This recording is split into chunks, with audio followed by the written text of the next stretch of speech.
Hey there, Arma here, and welcome back, guys, to a brand new video. Now, today, the video title you have read is, basically surrounded by why do people get away with doing sinful things, sinful actions, get away with evil? Why do people do evil to good, innocent people? And I basically want to use an example of a Bible verse that was recommended to me, and I kind of want to use this Bible verse, 2 Samuel 13, as a little example of why this happens, and this Bible verse was recommended to me as I was going through a similar situation in which wrong has been done towards me, or I've been in plenty situations where there was mistreatment, or there were sinful things, a sinful environment I was exposed to, and didn't know how to really handle that, right? Or didn't understand what to do, or felt very conflicted, right? So let's just get into this Bible verse, and I'll break it down so it's easier to understand. Please forgive me. This is my first time ever doing something like this. This message is so powerful, and I want to share it with those who may be going through similar situations or just want to learn something here today. So 2 Samuel 13 is the story of Amnon, Tamar, and Absalom. Please forgive me. Like I said, it's my first time doing this. If I mispronounce some names, please forgive me.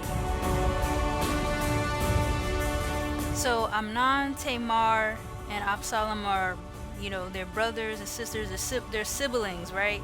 So Tamar is the female, she's the sister. Amnon and Absalom are her brothers, and they have a father named David.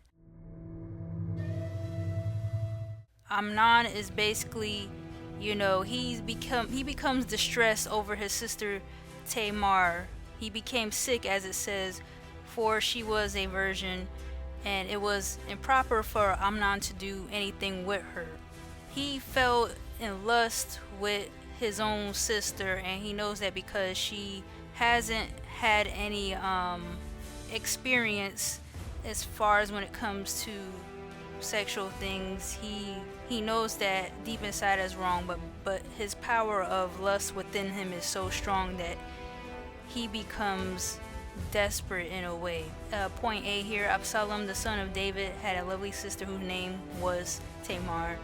Amnon, the son of David, Amnon, the one who is in love, but actually in lust with his sister. He is the firstborn son of David, his father, and being the firstborn, Amnon was the crown prince. He was going to be the first line for the throne, right? So he's the oldest child, he's the oldest son, so he has that older son responsibility, privilege of where he's going to be the next in line to have more power and responsibility. With him being in line, I guess his father in a way has more trust in him in being a leader and doing the right thing. Point C here: Amnon, the son of David, loved her. Amnon longed for Tamar so much he became lovesick. It was even more difficult for him because she was a virgin, meaning she was available for marriage, but not to Amnon, because marriage between a half brother and half sister was forbidden. Below here, they give the meanings behind the names of Tamar means palm tree, signifying fruitfulness. Absalom means his father's peace, and then Amnon his name means faithful, stable, in which it's saying none of them answer their names. So whatever is going on here, the meanings of behind the names they were given, they did not align with that based on their actions. I hope I pronounced his name correctly, but Jonadab or Jonadab, he gives Amnon, the first son in line, he gives him some evil, sinful advice. He basically asks, and also Jonadab, please forgive me once again, which is David's brother. So basically he's the cousin to Amnon, Tamar and Absalom, is saying that Jonadab was a very crafty man, and he said to him, "Why are you, the king's son, becoming thinner day after day? Will you not tell me?" Amnon said to him, "I love Tamar, my brother Absalom's sister." So Jonadab said to him, "Lie down on your bed and pretend to be ill. And when your father comes to see you, say to him, 'Please let my sister Tamar come and give me food, and prepare the food in sight, that I may see it and eat it from her hand.'" Basically, by the passage saying that Jonadab was very crafty, he gave like slick, wicked advice to Amnon, and I guess this kind of became the catalyst to what Amnon will want to do, just to do a certain act with his half sister. Okay, and then it breaks down the "I love Tamar" line. In later events, it shows that the love that Amnon had for Tamar is that he actually lusted over Tamar, but he called it love. So how many times in life, like how you guys, been in a situation where a person may say, oh, they love you, or they have some sort of love for you, but really it's just lust. A guy, maybe a woman loves you only because of the attention you give her, or because maybe you buy her things. If you're a woman, maybe there's a guy that says, he loves you, but actually it's because he likes your physical appearance more. He likes the fact that you're easily available to him. Maybe this word love is used so loosely, and love can be covered up with a lot of things. It could be covered up with lust, it could be covered up with jealousy, it could be covered up with just wanting attention, it could be covered up with desperation and someone being afraid to be alone, so they love you because they love the attention you give them, so they don't feel as alone. In a way, they feel accepted and wanted because you do give them that attention. So we have to often be careful and follow your intuition, read some of the red flags you're getting. If your intuition doesn't feel right with someone and you still have that feeling going on for a while, even when things seem alright, just follow that. That's your sixth sense. And a lot of times we don't pay attention to the spiritual warnings out there when it comes to people, and we just have to be more observant and aware. That goes along with this word love that Amnon is using to kind of describe his feeling for his half-sister Tamar, when it's really just lust. So it says the power of lust is strong enough to twist the way we see reality, and that is true, that can happen. So it says Jonadab advised Amnon to deceitfully arrange a private meeting with Tamar.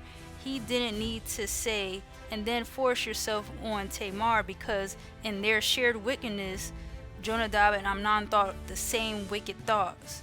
So he's basically saying that the way Jonadab advised Amnon to lie to his dad to get closer to his sister, instead of him being direct and telling Amnon, "Hey, just force yourself on Tamar," he knew how to be like they mentioned, he was a crafty man. So Jonadab knew how to be crafty with his words, because deep inside, Amnon is like thinking kind of the same way. They're like on the same page. It's kind of like goes with that saying, "Are you thinking what I'm thinking?" Right?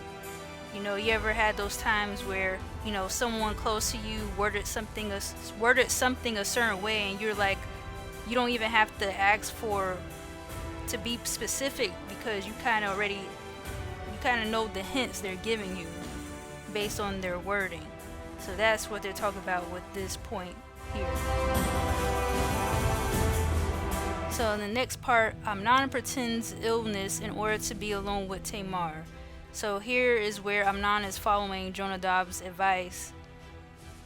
Then Amnon lay down and pretended to be ill, and when the king came to see him, Amnon said to the king, "Please let Tamar my sister come and make a couple of cakes for me in my sight, that I may eat from her hand." And David sent home to Tamar, saying, "Now go to your brother Amnon's house and prepare food for him." So Tamar went to her brother's Amnon's house, and he was lying down. Then she took flour and kneaded it, made cakes in his sight, and baked the cakes. And she took the pan and placed them out before him, but he refused to eat. Then Amnon said, "Have everyone go out from me." And they all went out from him. Then Amnon said to Tamar, "Bring the food into the bedroom, that I may eat from your hand." And Tamar took the cakes which she had made and brought them to Amnon, her brother, in the bedroom. Point A here, the "please let Tamar, my sister, come and make a couple of cakes for me." That line in detail was, it says, Amnon's behavior was clearly childish, and David indulged it. Amnon acted like a baby. It is childish to refuse food unless it is served the way we want it. From this and other passages, it says that their father David was generally indulgent towards his children. This may be because he felt guilty that in having so many wives, children, and responsibilities of state, he didn't take the time to be a true father to his children. He dealt with the guilt of being soft and indulgent with his children. So this is a very important part too right here, is that the actions of the father, with the father David not even questioning Amnon of like, "Oh, why do you want your sister to do all this, and why are you acting this way?" He felt he didn't need to be too harsh on Amnon, because based on what that paragraph just said about how deep in his heart David felt guilt of having all this responsibility, having children, having many wives. He felt because he was so occupied with other stuff that he didn't give time, consideration, be able to take the time to give the stuff he wanted to give to his children. So when Amnon asks his father David for these instructions along with his sister, he's like, "Okay, fine, I'll do it." Especially with Amnon being the oldest son, we go back to him being the first in line of becoming,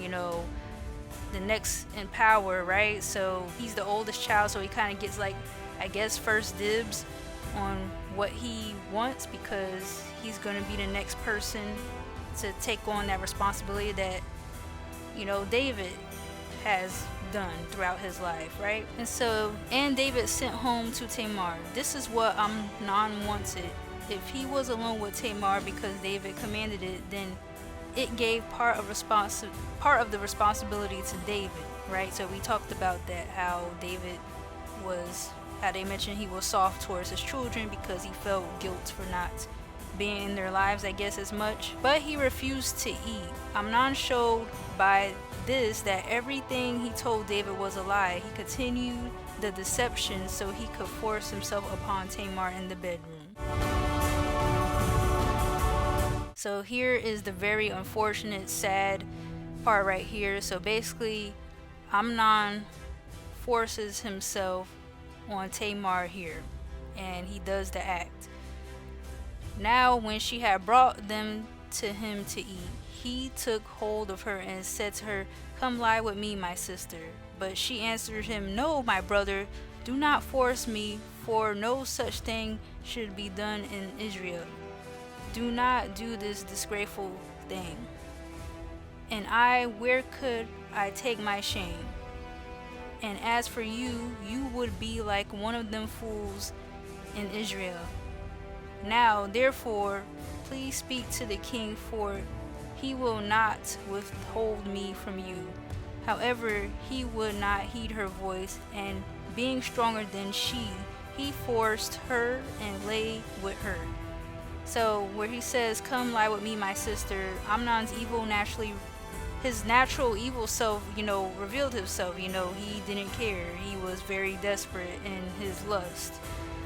So it's saying here, Amnon seems to be a spoiled prince who always took what he wanted. And that goes back to what I mentioned about him being the oldest son, him being next in line to have power. Okay, so B, Do not do this disgraceful thing. Tamar easily saw how evil and disgraceful this was. Amnon could not see what was so plainly evident because he was blinded by lust.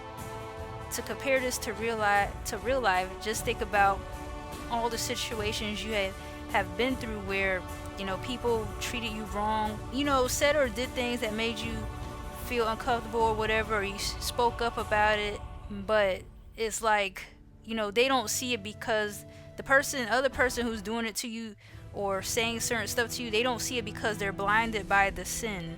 They don't see, they're not, they're in the inside looking out. They're not on the outside looking in.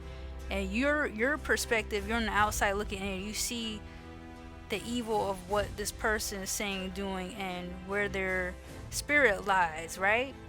That power of sin and lust is very, very strong and current even in today's society.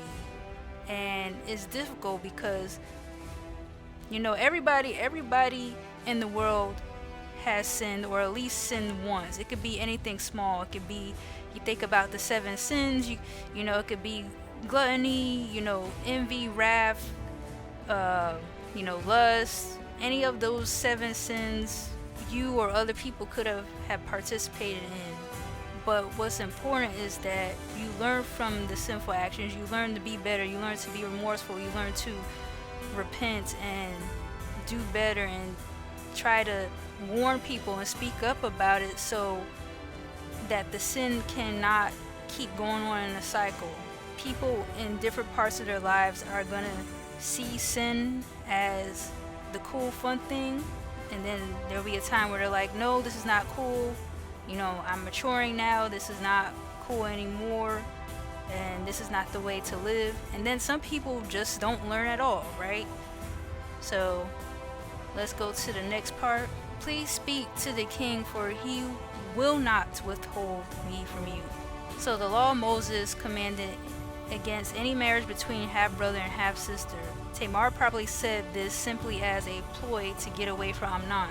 She tried to reason with him by expressing, hey, these commandments, we're not supposed to do this, the natural laws and stuff like that with family. He forced her and lay with her. Tamar did whatever she could to avoid this, and all the blame clearly rests on Amnon. So basically, he did not care at all. He didn't care what type of stuff she was trying to say to reason with him or try to get him out of his sinful mindset or sinful act. He did not care. Amnon rejects Tamar. Then Amnon hated her exceedingly, so that the hatred with which he hated her was greater than the love with which he had loved her. And Amnon said to her, "Arise, be gone." So Amnon hated her exceedingly. This revealed Amnon's attraction for Tamar for what it was, lust, not love. Amnon was attracted to Tamar for what he could get from her, not out of concern for her. In many lustful relationships, there is a combination of both love and lust, but in Amnon's attraction, there was only lust. So how many times have we seen this in stories and stuff like this with toxic relationships or couples like that, infidelity, high satisfaction on like temporary gain and lust. I've known a lot of friends and family who have been in bad relationships where the guy only wanted to be with a specific person just for attention, lustful reasons, and didn't really care for my friend or the family members that I've seen how that went down, and it was not, it's just bad, it's just not good, and it's not healthy. So this is interesting here. In this single-minded lust, Amnon only built upon the example of his father David. David was never this dominated by lust, but he was pointed in the same directions, with David having multiple marriages. So yeah, I guess it's kind of one of those like father like son scenarios where David felt guilt for not being able to keep up with his children. He had multiple marriages, he had other different things he was occupied with, and him doing adultery as well. And so you see how it's passed down from Amnon, where, David felt guilt. He never held, I guess, his son accountable for certain things, and he just kind of let him get away with certain things because of his guilt as a father once again, and as he sees Amnon as the next guy in line, the next son in line for power. So Amnon felt, like, hey, I'm gonna be next in power. I want to get what I want, and this is how I feel, and I'm gonna get it regardless because I know my dad David won't really hold me accountable or do anything. So here it says, a child will often model a parent's sinful behavior and may go further than the sin of a parent. We could see this in certain scenarios, especially like where there's where they're looking back at the profile of like certain specific like serial killers and how, looking at their psychology and how they were raised and stuff like that. The hatred with which he hated her was greater than the love with which he had loved her. Amnon had no real love for Tamar, only lust, and so he immediately felt guilty over his sin. Tamar was simply a reminder of his foolish sin. He wanted every reminder of his sin to be put far away. It says, "Let me give a friendly, fatherly tip unto all of you young girls who may be in the position of Tamar, in that you have some fellow who is really pressing hard to have sex with you. He is the soul of kindness. He is very attentive. He calls all the time. He opens the door for you. He brings you flowers, but he's pushing hard for a sexual relationship. Don't give in. If you really love him, make him wait until you're married. If he really loves you, he will. Over and over, time and again, the fellow will press and press until he has taken you to bed. And that's the last you will see. The last you'll see him or hear from him. You're no longer a challenge. He's conquered, and he's off for new conquests. If you really love him and want him, make him wait. If you really love God and love yourself, make him wait." Woo! That's deep. Can I get an amen in the comment section? That's a message right there given by Smith to all the young ladies out there, to the women in general out there that kind of understand the similar experience of what Tamar has went through. And that's powerful because there's a lot of guys out there, especially when they're young, and I've seen this with even older men, like older middle-aged men are still very lustful too, right? They could still be lustful too, but they'll do everything, whatever, to just cover up the fact that they don't love you. They just want to lust after you, and then they're gonna bounce and move on to the next person, right? So you gotta be very careful, and you got to understand that patience is a virtue, right? That quote, something around that. All good things come when it's growing slowly in a timely manner, right? Think about if you're rushing to, I don't know, a dinner for a specific holiday, right? You're rushing over here, and by the time all your guests are here, you're not even fully done yet. Things are half cooked and stuff, and like you got people waiting, and so things are kind of disorganized, right? But you could have took the time in advance, one day before the holiday or whatever the event is, to get everything prepared, cook things hours before, so that once everything is ready, everybody can just get their plate and everything runs smoothly, right? So it goes with, if you rush things, most often, like, I guess you're not gonna learn as much from it, and things won't flow as smoothly. And the hardest thing, like, especially being young in this society today, like in the 2020s, we expect everything so fast, and our minds are so busy because we're getting information constantly. We're on our computer screen time, phone screen time is so many hours per week. We're becoming more desensitized as a society when it comes to certain things because we're just hearing these things constantly so quickly.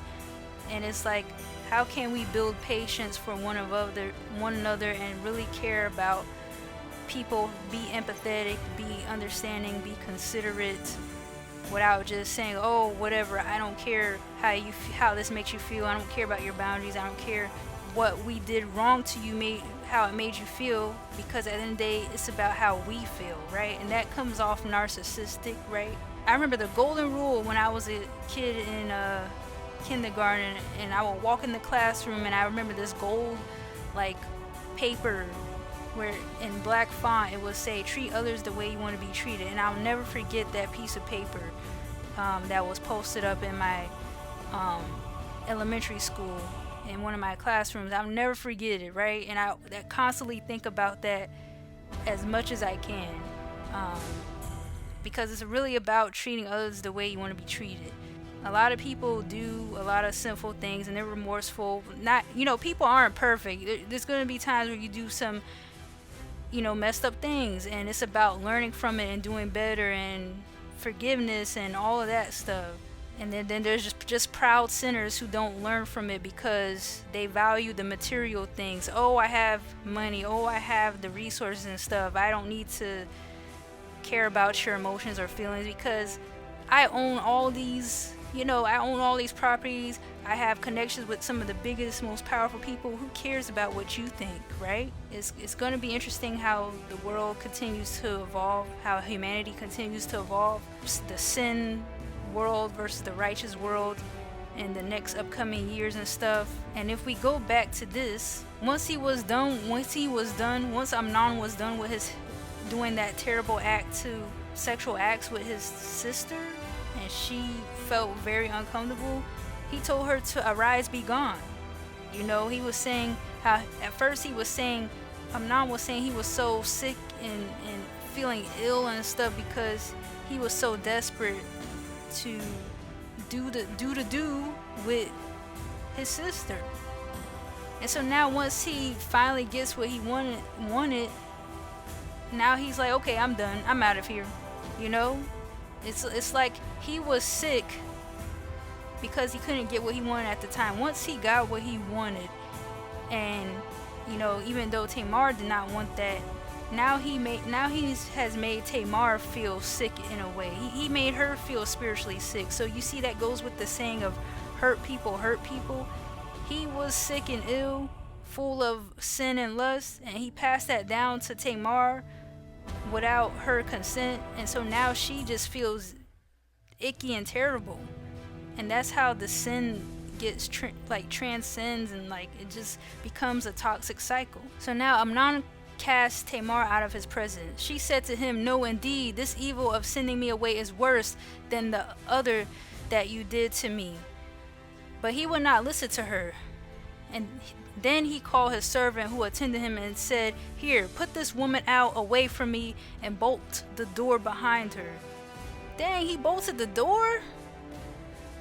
Now she had on a robe of many colors, for the king's virgin daughters wore such apparel, and his servant put her out and bolted the door behind her. Dang, he kicked her out and then had someone to bolt the door. That is, wow. What Amnon did to Tamar was wrong, but he could still somewhat redeem the situation by paying her bride price in accordance with that other verse in Exodus. The payment was meant to compensate for the fact that Tamar was now less likely to be married because she is no longer a virgin. And what happened? Amnon took that away from her without consent. B. A robe of many colors. The idea behind the Hebrew phrase is that it was a robe extending all the way down to the wrists and ankles, as opposed to a shorter one. It was a garment of privilege and status, showing the person did not have to work much. See, put this woman out, bolt the door behind her. Tamar deserved better treatment. Tamar deserved better treatment as a relative. Tamar deserved better treatment as a sister. Tamar deserved better treatment as a princess. Despite all this, Amnon spitefully treated Tamar as this woman, right? He just treated her as an object. So now Tamar is mourning what she has went through with her brother Amnon. So Absalom comes in and comforts her. Then Tamar put ashes on her head and tore her robe of many colors that was on her, and laid her hand on her head and went away crying bitterly. And Absalom, her brother, said to her, has Amnon your brother been with you? But now hold your peace, my sister. He is your brother. Do not take this thing to heart. So Tamar remained desolate in her brother Absalom's house. So point A, Tamar correctly treated this as a calamity, and did not hide the truth that a terrible crime was committed against her. She did not give place to the voice of shame, saying this was somehow your fault.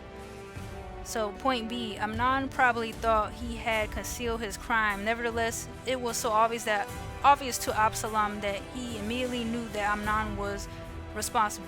Part of the blindness of lust leads the lustful man or woman to believe that his or her actions are not obviously apparent to others. That's powerful. Amnon was deceived by this blindness of lust. So this sin, when a person is in full sinful mode, it's like they're in a force field where everything is kind of shadowy, and like the tunnel vision is what they want. Whatever the sin that they're indulging in, that's what they want. And so everything else as far as emotions and spiritual feeling about how the person they're treating wrongly, how that person may feel, they don't care about that. They just care about, they're in this dark cloud, they're in this shadowy spiritual zone. They don't care about how you feel. They want what they want, and that's what sin is, right? I mean, just think about the times like where you indulged in a lot of junk food, or food that wasn't good for you, or maybe a cigarette or something, or is drinking. Someone's like, man, you were doing so well on your recovery or whatever, don't go back, don't relapse and go back to what you were doing. I know you're going through some things, but just don't go back, because you know how it's going to harm you and your family and people who care about you. And then that person tells you, oh, shut up, I'm going to drink, I'm going to light up that cigarette, I'm going to eat as much junk as I want. I don't care about what you're saying right now. I care about how I'm feeling right now. So you see what I'm saying? That's kind of in comparison. So the other unfortunate part, Tamar didn't even go to her father David, because she knew he tended to be indulgent to his sons, and that he excused them of all kinds of evil in them. So this is the part of the question, is like, why do people do bad? Why do people get away with sinning or doing evil things? Is because important people in a person's life allow them, or significant people allow the sinners, the proud sinners, to do what they want to do. But think about how many times, like, where we see in like business or at work or certain things, like there might be this one employee or manager that is allowed to get away with doing something because maybe the higher ups are like buddied up with them, and they've done a lot of good for the company. They really don't want to lose them, so they kind of like are lenient on them with what they do. Company has a sponsorship, and maybe the person who helps donate or sponsors to a company is doing some evil acts, but the business that's getting the sponsorship from the person that's doing bad stuff, they allow them to do whatever because they don't want their sponsorships to go away. They don't want their donation money to go away. You get what I'm saying? A lot of times, in some scenarios, sinners and bad people can get away with doing bad stuff to innocent people because sometimes there aren't lessons being taught. There's people that enable bad people to do certain things. There's excuses for them. Because sometimes there's this cover up of, oh, they're famous, or oh, they look so attractive, or oh, they have all this money and power. And that's why victims are afraid to come out when it comes to abuse and stuff like that, because if you see on social media, if a person comes out saying, oh, this person did A, B, or C to me, and then people are so quick to attack, maybe it's a famous person, and say, oh, you just wanted his or her money, or blah blah blah, because the person is famous and they can sing well or do whatever. They have enablers that try to discredit the victim because of whatever power or success that they have. And so that's in this situation, to victims that don't like to tell like Tamar didn't want to tell her father is because she knew that her dad was an enabler and let his sons get away with doing stuff. So David angers and in action. But when King David heard all of these things, he was very angry, and Absalom spoke to his brother Amnon, neither good nor bad, for Absalom hated Amnon because he had forced his sister Tamar. So point A, David was right to be angry, but he didn't do anything to either protect Tamar or to correct Amnon. It may be that David was conscious of his own guilt in a similar matter and therefore felt a lack of moral authority to discipline his own son. If this was the case, it was a grave miscalculation on David's part. He could have said to Amnon, I know the evil that results when we don't restrain our lusts or affections. This is something you must address and conquer in God's strength. Why did he not reprove him at least very sharply for this foul fact? They say a man never hears his own voice till it comes back to him from the phonograph. Certainly a man never sees the worst of himself until it reappears in his child. Ooh, that's kind of deep right there. Wow. So point B here, Absalom spoke to his brother Amnon, neither good nor bad. Absalom played it cool. His devious nature set the stage for future revenge. Nothing is more unsafe to be trusted than the fair looks of a festered heart. Wow, that was a deep quote right there.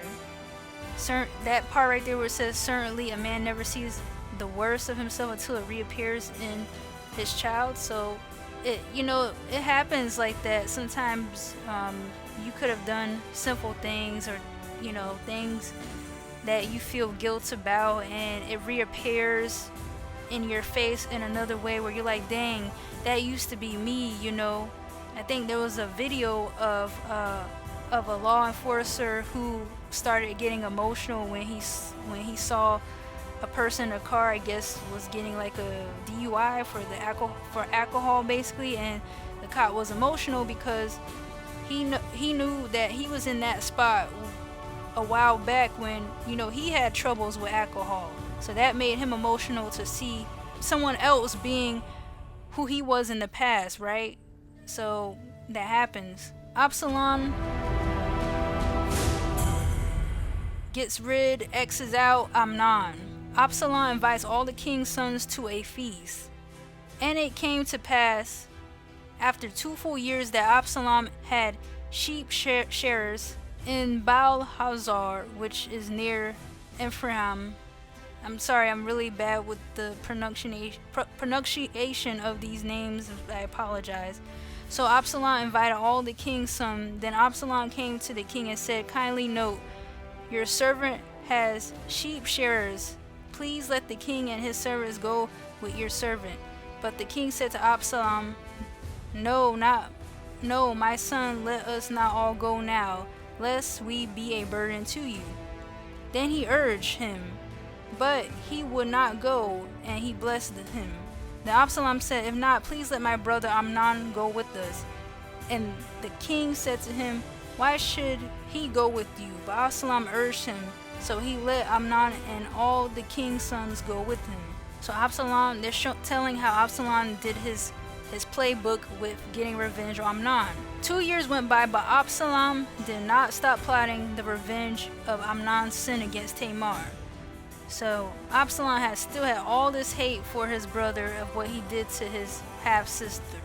2 years later, sheep shearing was a festive time, and it was natural that Absalom had a great feast and invited Amnon and all the king's sons. Point C. So he let Amnon and all the king's sons go with him. Absalom showed some of the same cunning we saw in Amnon. He asked his father David to allow Amnon and all the king's sons to come to the feast. This made David partly responsible for their meeting, just as Amnon got David to allow Tamar to visit him with food. Interesting.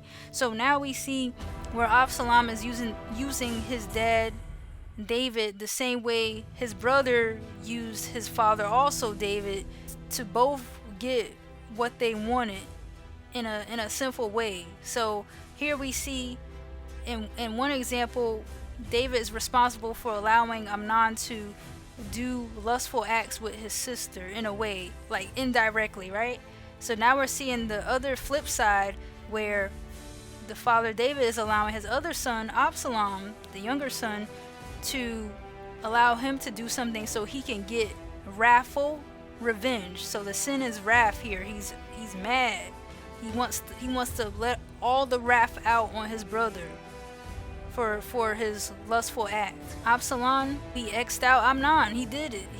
He actually did what he wanted to do, the same way Amnon wanted to do what he wanted to do. Now Absalom had commanded his servants, saying, "Watch now, when Amnon's heart is merry with wine, and when I say to you, strike Amnon, then X him. Do not be afraid. Have I not commanded you? Be courageous and valiant." So the servants of Absalom did to Amnon as Absalom had commanded. Then all the king's sons arose, and each one got on his mule and fled. So Absalom waited until Amnon was relaxed and vulnerable. Amnon probably came to the feast nervous about being with Absalom, but after a few cups of wine he was relaxed, and at that moment Absalom gave the order to strike Amnon, and they X'd him out. They got rid of him. It says here, God promised David that the sword shall never depart from your horse in judgment of David's sin. This is definitely a partial fulfillment of this promise. And it talks about, goes back to David, the father committed adultery.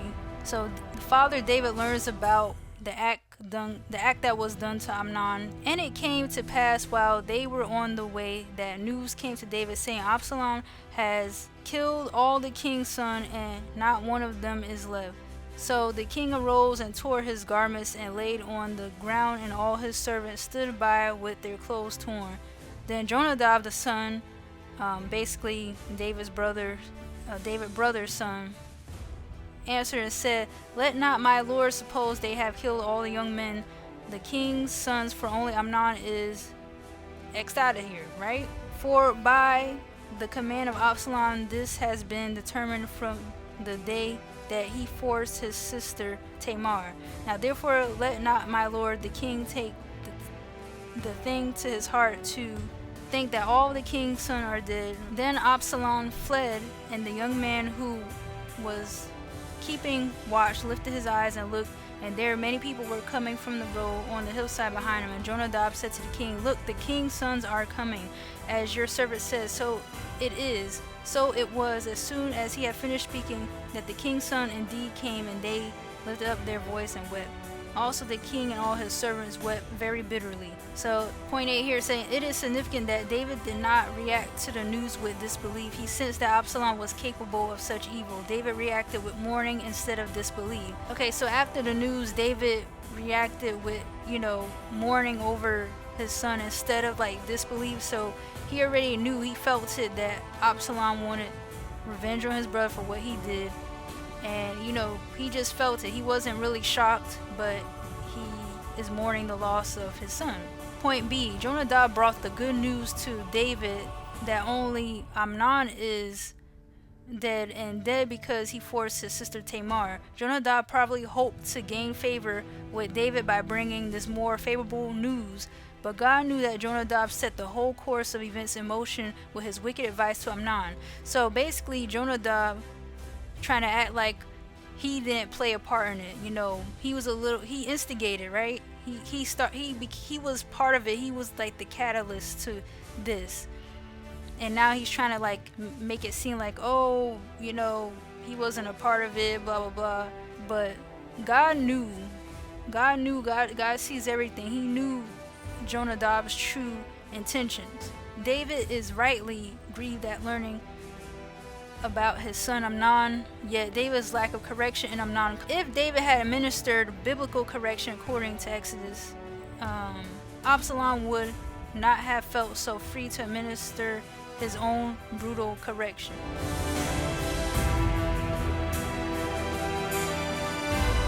So lastly, Absalom flees to Geshur. Please forgive me if you guys know how to really pronounce it. You could tell me. So Absalom fled, and he went to Talmai. He was the king of Geshur. Geshur, and David mourned for his son every day. So Absalom fled and went to Geshur and was there 3 years, and King David longed to go to Absalom, for he had been comforted concerning Amnon because he was no longer alive, basically. So Absalom, point A, Absalom did not go to a city of refuge because he was guilty, and the cities of refuge were only meant to protect the innocent. Interesting. Point B, this made sense for Absalom because his mother's father was the king of Geshur, please guys, help me pronounce this. So point C, after 3 years, the sting of Amnon's murder was not as sharp. David simply longed to be reconciled to Absalom again. Without correcting his son for his evil, David's indulgence towards Amnon is repeated towards Absalom, and he will meet a similar end. Wow. So yes guys, this is a little a brief kind of scenario of kind of like why people get away with evil, and why are there proud sinners who do things and don't care about how others feel. And this story is very deep, and I definitely learned a lot from it. It goes to say throughout this whole story that what can we take away from this is that lust and sin is scattered all over the place, especially into today's society. You know, more people are comfortable with doing and saying immoral things in public more than ever, right? And it's kind of because sometimes the culture allows it, the culture enables it. You know, we see in certain genres of music that certain sinful acts are promoted to us. You know, certain things are promoted to us, which makes us feel in a way subconsciously that like this is okay, you know. But then when you see the promotion of certain things, and you personally have seen how others in your personal life how it has affected them in a negative way, you're like, do I really want to follow the crowd and kind of think this is okay? Because I've seen how this has affected loved ones, and it's like I don't want to participate in that. And so this goes with the saying, if you know, I remember seeing on the New York City subway trains and just the New York City stations, you know, if you see something, say something, right? If someone you know, friends, family, co-workers, someone you truly care about, and you know they have the potential to do better, but they're stuck in sin, they're stuck in their lustful, wrathful, their bad ways, you know, try to help them the best you can, and find a way to make them aware about the harm it could potentially do to them and those around them, right? Because every day there's a spiritual war, and it's good spirituality, the righteous pathway versus the sinful, evil pathway. I don't know where I heard this, or I forgot who said this, but you know, they mentioned like how bad stuff and evil things don't take a break, so why should you stop being good and stop doing good things, right? If you learn anything from this, just know if you ever felt like you were in a situation where you spoke up or spoke out against evil and people didn't want to hear your side, or you got the black sheep treatment, just, it's tough, but you know, sometimes people gotta learn their lessons at different stages, right? Everyone's not gonna have the same pathway, so it's best to help others see the bright side, but be real and honest, and don't enable stuff that you know is not good as best as you can, and just be around people who think like you, who understand certain things, people who understand certain things that you understand, right? And be with people who are spiritually aligned with you. That's what's very important. Promote empathy, promote awareness, promote wanting to be around good energy. You promote the idea that sinning, being a proud sinner is not okay. Understand that people make mistakes, people do sin, people are gonna sin, but at the end of the day, it's like is it all really worth it, right? And so I hope you guys learned something today. Like I said, it was my first time ever doing something like this, so hopefully you learned something. If you want me to do stuff like this where I'm reading like quotes or verses or stuff in relation to life or real life situations and more spirituality stuff, let me know. Let me know your thoughts.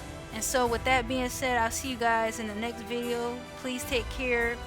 Please try to make the right decisions in your life as much as you can. And just continue to do your best and be positive. Treat others the way you want to be treated. Thank you. Till next time.